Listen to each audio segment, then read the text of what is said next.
about us dying, the most scary thing is that Allah subhanahu wa ta'ala will bring us back to life, and we will be questioned about everything that we have done. In Surah Al-Shu'ara, the verse number 77, Allah subhanahu wa ta'ala said, يَوْمَ لَا يَنْفَعُ مَالٌ وَلَا بَنُونَ إِلَّا مَنْ أَتَى اللَّهَ بِقَلْبٍ سَلِيمٍ. It is a day that لَا يَنْفَعُ مَالٌ, your money will not be of any benefit to you, وَلَا بَنُونَ, and neither your wealth.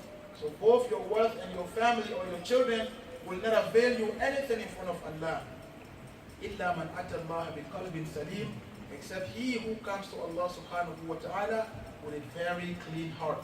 A very clean heart is a person who believes in La ilaha illallah Muhammadur Rasulullah and put more effort in earning that which will please Allah subhanahu wa ta'ala on the day of Qiyamah. So this is very, very important. The best of us today are not the best of us that have money. Today we look at it like when you have no money, you are cursed. No, the person that is cursed is the person that has dunya but fails to have akhirah.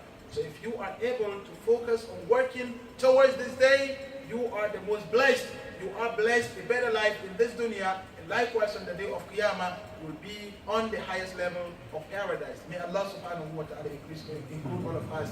Although scholars say whenever a person passes away and his body is washed, you are placed in the fire or in the box to be taken to the grave. The person will call out loud in a way that nobody else can hear him except animals.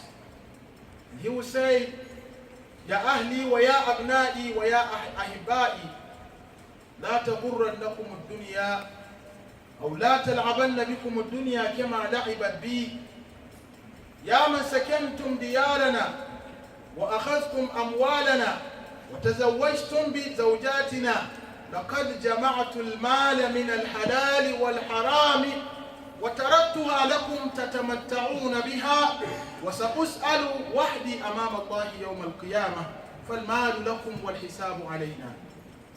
In this day every soul will wail and say words that will really touch every heart if we were to hear them. You are one of them. I am one of them. He is one of them. She is one of them. We all part of this. So when you are carried away from your house, you realize that all your clothes are gone. What you will be covered with today, you cannot even wear that and go to bed, let alone going outside. But that is what you're going to wear towards your journey to the hereafter. Your money that you have, a quarter will not be allowed to go with you. When you are being buried, if $1 falls in the grave, it will be taken out because you don't need it. The account that you have with all these banks, none of them will be given to you. When everything will be changed. The house you built, people will still live in them because you are living in somebody's house. The house you live today in is not a house that you built. And if you build it, you live in somebody's house before you built your own. So somebody else will live in your house, enjoy your car, enjoy your wealth, because you did inherit from your father, except if he did not leave anything. So therefore, the person seeing that you have departed completely from dunya and you have nothing to do with dunya anymore, the person will call out loud and say, Ya ahli, oh my family, Ya abna'i, oh my children, Ya ahibba'i, oh my beloved ones, La tal'abanna bikum ad-dunya kama la'ibat bi. Please do not allow yourself to be fooled by the life of this present. Do not allow the present life to deceive you and misguide you as it has done to me. Ya man sakantum diyarana, all people that will live in my houses or our properties.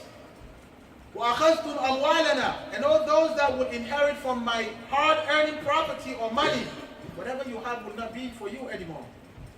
Wa ya man tazawwajtum bi zawjatina, and all those who will marry our women.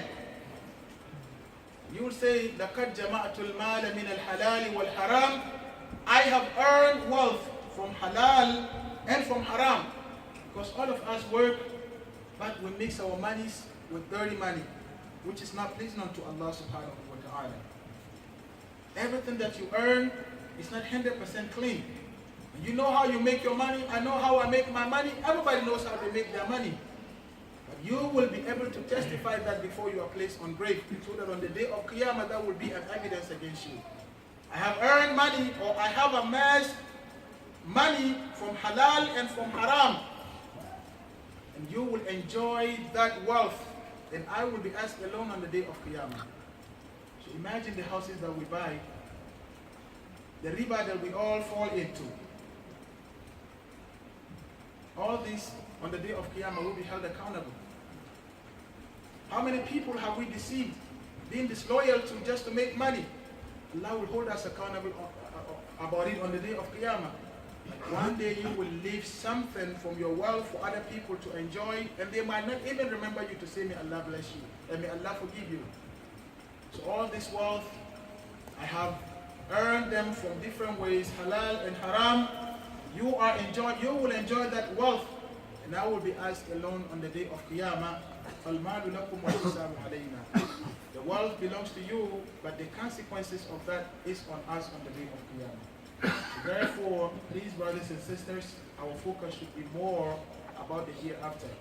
It is halal for us to seek for dunya, work and earn money in a lawful manner, in a legal manner, but we have to invest most of our time in seeking the pleasure of Allah and remembering the day that is soon to come to any one of us, whether we like it or not.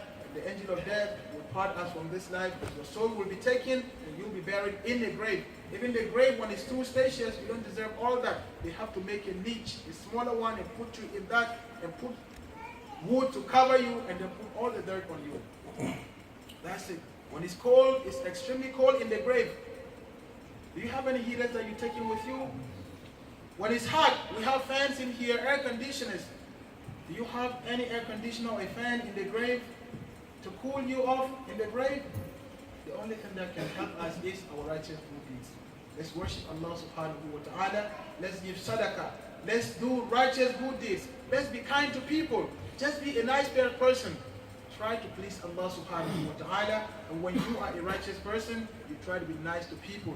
When you pass away, everybody who hears about your death will make dua, oh Allah, forgive such and such person. He was a very kind person. He was a nice person. He was such and such. Let people have good witness for you. But if you happen to be the people that others will say, Allah has freed us from this evil person, indeed the Prophet ﷺ mentioned that you will indeed be in the hellfire. May Allah subhanahu wa ta'ala save us from the hellfire. May Allah subhanahu wa ta'ala set us firm in this path of Islam until we all meet Him. Allahumma اغفر لنا ذنوبنا وكفر عنا سيئاتنا وتوفنا مع الأبرار. ربنا لا تزغ قلوبنا بعد إذ هديتنا وهب لنا من لدنك رحمة إنك أنت الوهاب. ربنا إنك جامع الناس ليوم لا ريب فيه إن الله لا يخلف الميعاد. ربنا آت نفوسنا تقواها وزكها يا ربنا أنت خير من زكاها أنت وليها وأنت مولاها وأنت على كل شيء قدير. ربنا لا تدع لنا في مقعدنا هذا ذنبا إلا غفرته ولا هما إلا فرجته ولا دينا إلا قضيته ولا معسرا إلا يسرته ولا مريضا إلا شفيته ولا ميتا إلا رحمته ولا فقيرا إلا أغنيته ولا حاجة من حوائج الدنيا والآخرة هي لك رضا ولنا فيها صلاح إلا أعنتنا على قضائها ويسرتها لنا برحمتك يا أرحم الراحمين. إن الله تعالى وملائكته يصلون على النبي يا أيها الذين آمنوا صلوا عليه وسلموا تسليما. اللهم صل على محمد وعلى آل محمد كما صليت على إبراهيم وعلى آل إبراهيم وبارك على محمد وعلى آل محمد كما باركت على إبراهيم وعلى آل إبراهيم في العالمين إنك حميد مجيد.